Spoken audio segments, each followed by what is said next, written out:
Welcome to the Kent Lapp Podcast. That draw towards fitting the mold is, for whatever reason, that's sort of where the energy goes. Like, and if you don't want that, you have to actually like be deliberate about fighting against it. But if you just sort of go with the flow, you flow into the mold. There's something about life that's how it works.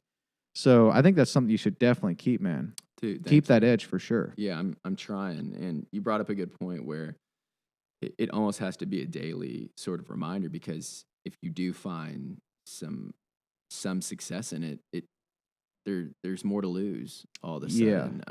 I was listening to a podcast the other day that Joe Rogan was doing. I forgot who it was with, but he said something really interesting in that he can't think anymore about how many people that listen to his podcast, because it could cause him to start filtering what he says and how he behaves. Yes. Right. And that's something I constantly try to remember with my work, right? Which nowhere am I even touching the scale of Joe Rogan.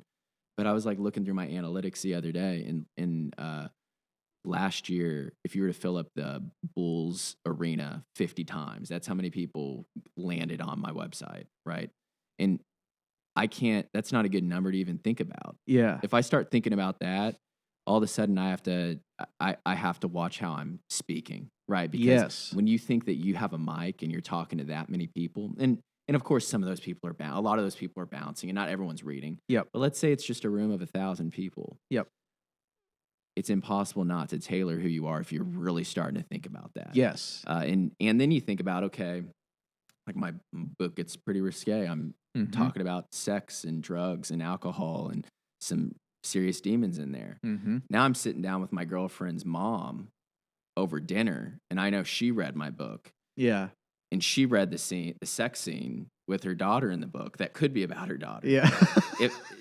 Like that'll fuck you up, really starting to think on that. And so you almost have to just write to just one person. It has to just be one person. It can't be, all right, my girlfriend's mom's reading this, and I don't have a girlfriend. That was more of a, but my girlfriend's mom's using this or is reading this, or my parents are reading this, and my dad's best friend is reading this. And you just can't be thinking about that. Yeah, but what do you do with that? Because first of all, there's two kind of key points there that are worth touching on. But the one is just the popularity and the eyeballs. So when you think about, you said the Chicago Bulls stadium, which, are you a Bulls fan, by the way? I'm a Michael Jordan fan. Oh, okay. So, yeah, I was all into him as a kid too, for sure. And I was a Bulls fan, but now I don't follow basketball and haven't for years, so I don't really know where things are at. But dude, I was big into the Bulls as a kid, man, for sure. And anyhow, that stadium filled up, and then as people they exit out of a single file line, and voluntarily, they take an iPad or something that's just being handed to them, and they're looking over your website voluntarily. Every one of the stadiums reads your website. And you do that 50 times. Dude, that is so many. That is so many people. Like, when you stop and think about, well, crap, there's all these people are like reading through my website. Then you start to think about, well, how do I not piss anyone off or piss a whole segment off? How do we make sure we kind of keep what we've got here?